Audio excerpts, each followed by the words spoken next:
I was running through the rain trying to get home as quickly as possible when I noticed my crush James walking onto the school grounds. I didn't want him to see me like this. I was soaked to the bone, looking like a drowned rat. But I had to know what he was up to. What if he was breaking into the school? I decided to follow him. And at one point, I swear, he turned around and looked right at me. I didn't know if I was seeing things, but it even looked like he smiled at me. Wait, did he want me to follow him? Suddenly, I felt brave. I was going to tell him how I felt. The moment I'd waited for my whole life had arrived. But then I saw him climbing into the tornado shelter, and that should have been my first warning not to keep following him, because things were about to get super weird. Before I unleash my crazy story onto you, click like and subscribe to stay up to date with all the madness that My Story Animated has in store for you. Okay, so there I was, climbing into a tornado shelter after my crush, with absolutely no plan of what I'd do next. I was acting purely on impulse, and it felt amazing. I felt sure he knew I'd climbed in after him, but I couldn't see anything, so I used the flashlight on my phone and realized he'd already gone down the stairs. The rain was really pouring now, so I closed the lid. The last thing I wanted was to flood the shelter. Not on a special night like tonight. I'd never been this close to James before, just the two of us alone. Except we weren't alone. As soon as I closed the lid, I heard a girl's voice. No! I started panicking and decided this had been a stupid idea. I pushed the lid to climb back out, but it wouldn't open. No matter how hard I pushed it, it didn't budge. Oh my gosh, I was stuck.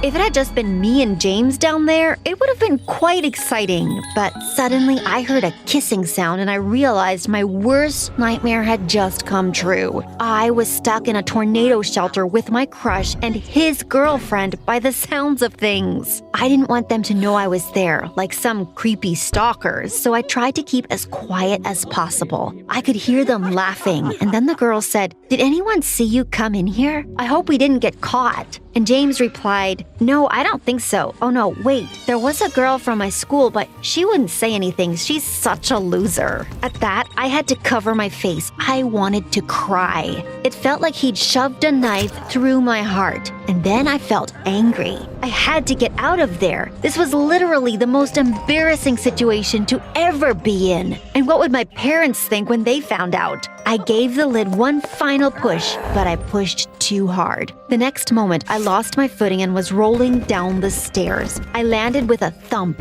and blacked out for a second. When I opened my eyes, James and his girlfriend were standing over me. They didn't even ask me if I was okay. James just looked down at me and said, "Did you follow me here? What are you playing at?" Then he turned to his girlfriend and said, "Come on, babe, let's bounce." Then they just left me lying there and headed up the stairs. I was about to tell them that we were trapped down there, but they'd soon discover it for themselves. I could hear James bashing on the lid of the shelter, but obviously it wouldn't open. And then he shouted down to me and asked if I'd done this and if I thought it was funny. No, James, I did not find this funny. I wanted to shout up at him. Gosh, what would he say if he knew how much I wished I were his girlfriend and not that dumb blonde girl? Then he started shouting about how he had to get out ASAP because the next day was his big football game that was going to guarantee him a scholarship to a top college. He said he had to get it, otherwise he'd be stuck in this stupid town forever. Oh no, this was a disaster, and it was only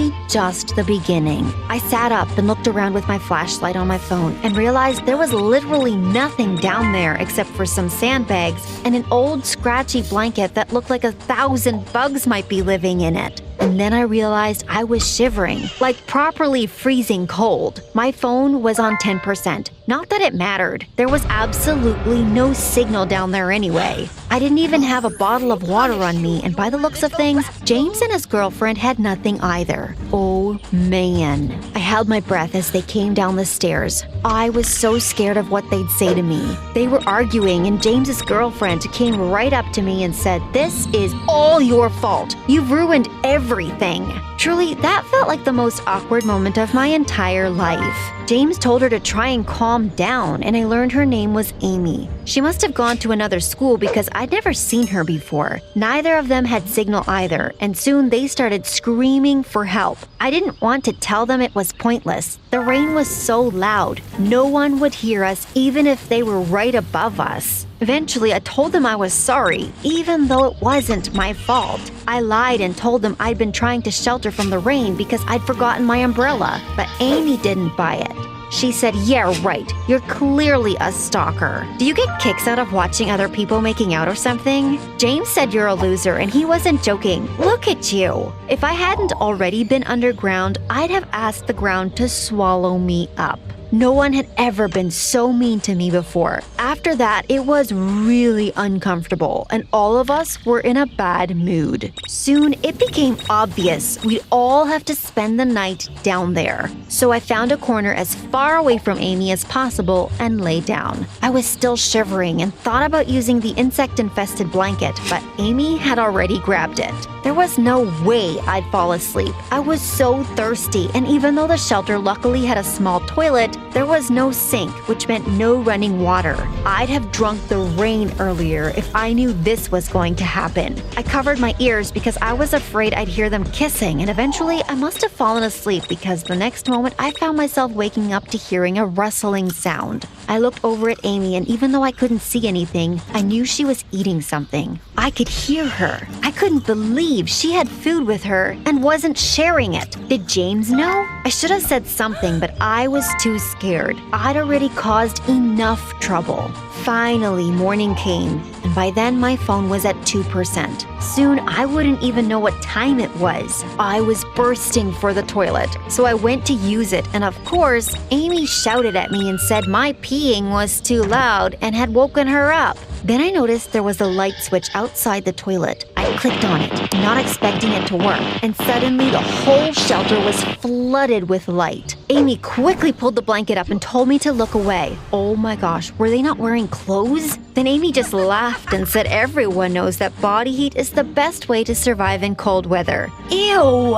Once they got dressed, I realized how pretty Amy was, and it really annoyed me. How could I have thought James would ever be interested in someone like me when he had Amy? I ran up the stairs and tried to push the lid again, but then I just sat there waiting for people to arrive at school. Then I'd scream my head off. Plus, I didn't want them to look at me. I felt so insecure about my running clothes, and I hadn't even shaved my legs. I didn't want James noticing. I could hear the school bell and feet walking over us, but no one heard me scream. How long would we be down here? James was complaining about being hungry, and Amy too, but I knew Amy had eaten something in the night. She was a liar.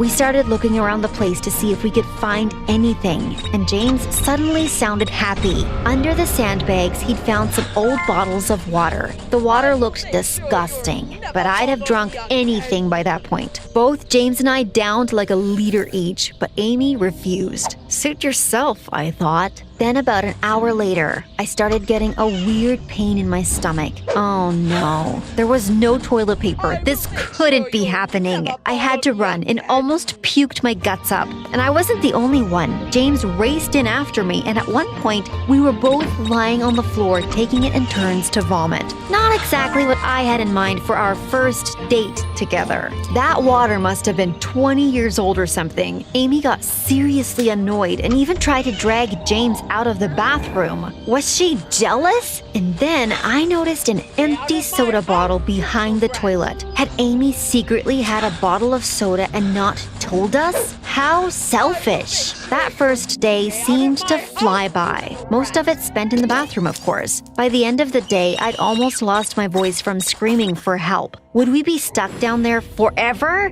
And then nighttime came, and James and Amy got into a huge fight. Secretly, it made me happy to see them argue. James deserved better. He was super upset that he'd missed his football game, but Amy just kept saying he could go to college with her and then they'd never be apart. And James got really angry and said he didn't want to go to her college. Then the whole room went silent. It was tense. I didn't know what to do, so I just stayed quiet and pretended to be asleep. A while later, I heard someone saying my name. I opened my eyes and could see James. He said he could hear my teeth chattering and that I should come and share their blanket. But if Amy woke up and saw me, she'd go mental. I didn't care about her though. James was actually being kind of nice to me for the first time in my life. I couldn't lose my chance. So I climbed under the blanket next to him. Our legs were almost touching. And of course, that woke Amy up. And when she saw me, I thought she was going to explode. James wanted to keep the peace, so he snuggled into her and left me lying there all alone. But I couldn't stop thinking about the moment we just shared. And during the night, I decided to try and get closer to him. I rolled over until I was almost right at his back. But then I heard something. They were kissing. I was watching them, wishing it was me he was kissing. I couldn't stop staring, but suddenly, Amy opened her eyes and caught me watching them. She told James, but James said I was asleep and that they should get some sleep too. But James didn't go back to sleep. He waited until Amy was snoring next to him, and then he reached out his hand and grabbed mine. I felt like my heart was going to explode, and I so badly wanted to get closer to him, but it was too risky. There was always the next night, right? So we fell asleep holding hands, and I couldn't stop smiling. In the morning, though, I was lying there all alone. When Amy got up to go to the bathroom, I smiled at James, and he smiled back. But then Amy came out and saw me and said, "Freak, stop staring at us like that." I thought James would stick up for me, but he didn't. He was acting like nothing had happened between us. The rest of that day was kind of weird. We just sat around quietly. At one point, James almost fainted. I mean, we were all starving. I was so weak, I just kept napping, and when I woke up from one of my naps, James and Amy were eating biscuits. Where did they get them from? I could almost feel the saliva pouring out of my mouth, and I assumed Amy would offer me one, but she didn't. They ate them all, and after that, I didn't speak to either of them. I was so mad. I couldn't sleep that night because my stomach was rumbling so loudly. But once Amy had fallen asleep, James reached into his pocket and handed me a biscuit. I swear I almost kissed him right there and then. This was why I had a crush on him. He was actually a good guy, even if he had a demon for a girlfriend. For the next few nights, we got into a bit of a routine. After Amy fell asleep, we'd lie there and hold hands. And one night, James came right up to me, and I could tell he was about to kiss me. But Amy started murmuring in her sleep,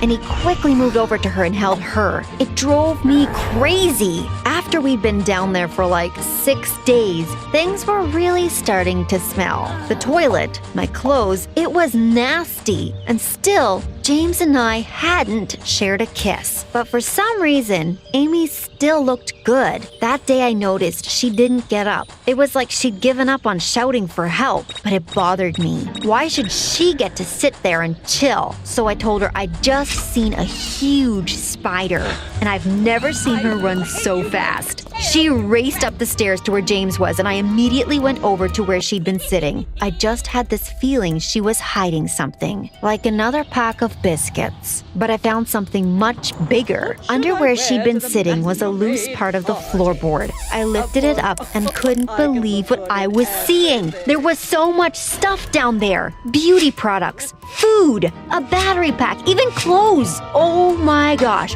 what was going on? I didn't have time to put the floorboard back before James appeared to find the spider. I whispered that Amy had been hiding stuff. James came running over and pulled out her phone. He knew her password and typed it in quickly. Then he saw some messages that said things like, "I need to find a way to stop him going off to college. I'm scared he'll leave me." As he was reading them and I was eating one of her secret chocolate bars, she came down the stairs. "What are you doing?" she screamed. But it was too late. We'd caught her red-handed. She tried to grab her phone back from James, but he wouldn't give it to her. Eventually, she broke down and said said that she didn't want James to leave her for college, so she'd planned this. But she had only meant for them to be stuck down there for 1 or 2 days. Then she said I'd ruined it all by turning up and getting them locked in here. But there was something else. While she'd been talking, I'd been digging around, and inside a pair of her socks was a key. I held it in my hands and watched as James went crazy at Amy. He said he couldn't believe he dated such a psycho and that she'd officially ruined his life. Then the best part of all, he turned to me and apologized. He said he was sorry he'd treated me so badly, but actually he'd realized how amazing I was and had enjoyed our sneaky hand-holding sessions while Amy slept. At that, Amy went berserk. She ran towards me and I quickly jumped away. Then I watched as she dug around inside her secret hiding place. "Looking for this?" I asked, swinging the key in my hand. Then I turned to James and said, "She's been hiding this key the whole time."